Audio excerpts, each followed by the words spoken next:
Okay, going home.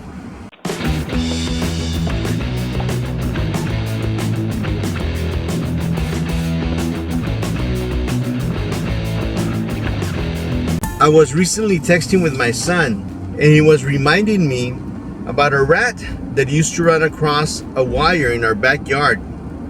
Every night the rat would run across a cable wire, and he was telling me how fascinated he was with watching the rat run across the wire and wondering where he was going and what he was doing, and he looked forward to it every night. And now as an adult, looking back at it, he thinks it was kind of silly the way he was so fascinated by that. And he wondered if growing up was making him lose the wonder or the excitement that he sees in things, that things seem so ordinary. And I guess that happens to us as adults.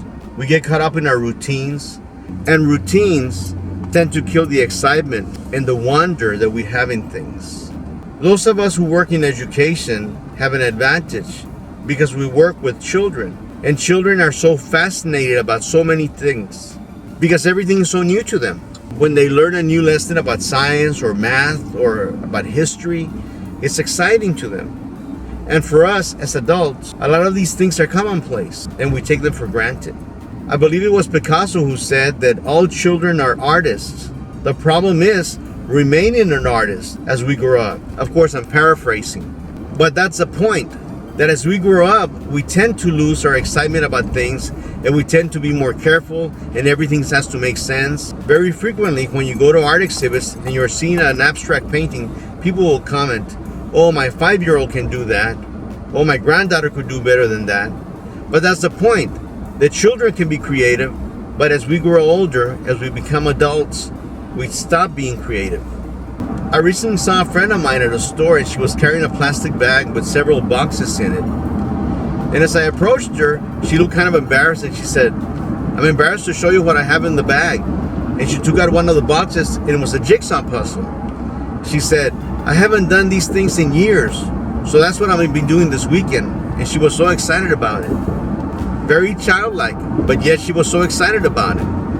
A story that I like to say is recently we were at a conference, and several of us were going out to dinner, and we were calling each other up, and we called one of our colleagues and we invited her to dinner, and she said, "No, thank you, I think I'm going to stay in my room tonight." And I said, "Well, it's so early, you don't want to go to dinner?" She said, No, I think I'll be okay, I'm going to stay in my room." So the next morning she admitted to us that the reason she wanted to stay in her room was because she had bought a candy apple, and she was eating it all by herself. And she was so excited because she hadn't had a candy apple all by herself. And so she just wanted to stay in the room and enjoy it. Very childlike. I think as adults, that's what happened to us. That we stopped being excited about things that used to excite us as a child. Now, I'm not an expert on finding excitement in life, but I am aware about certain things. For example, when our kids were small, we used to go to the zoo very frequently. And they were so excited to see the animals that I was excited to see the animals too. And we have a wonderful zoo, but I haven't been to the zoo in years. And when they were small, we used to buy a membership every year, and all summer long we used to go to the zoo almost on a daily basis because they wanted to go see the animals. So yes, I think as we grow older, we tend to lose the wonder, the excitement in some of the things that we do. But I think that we have to work at it as adults. Yes, I say work because for children, play is work. But for us as adults, work is work. So we actually have to work at remaining childlike. Even the Bible says that in order to find the kingdom, you have to be like a child. When we observe children and see how excited they are about things, they see a little bug crawling across the floor, they see a butterfly flying around the flowers, or when they very first learn how to whistle, or very first learn how to skip, and it's so exciting to them because it's so new. I think that as adults, we have to work at finding the newness in everything that we do and renewing the wonder that we had as children.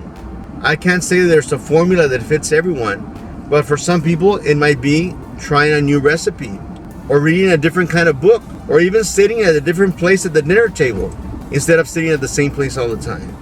Finding newness in things. It could even be just trying a different route on the way to work or on the way home. Kind of like what I'm doing today. Or simply changing our habits so that something will not be routine anymore. But as adults, we do have to work at keeping the excitement and the wonder in our life. Otherwise, we just become dull adults. Just saying. My goodness.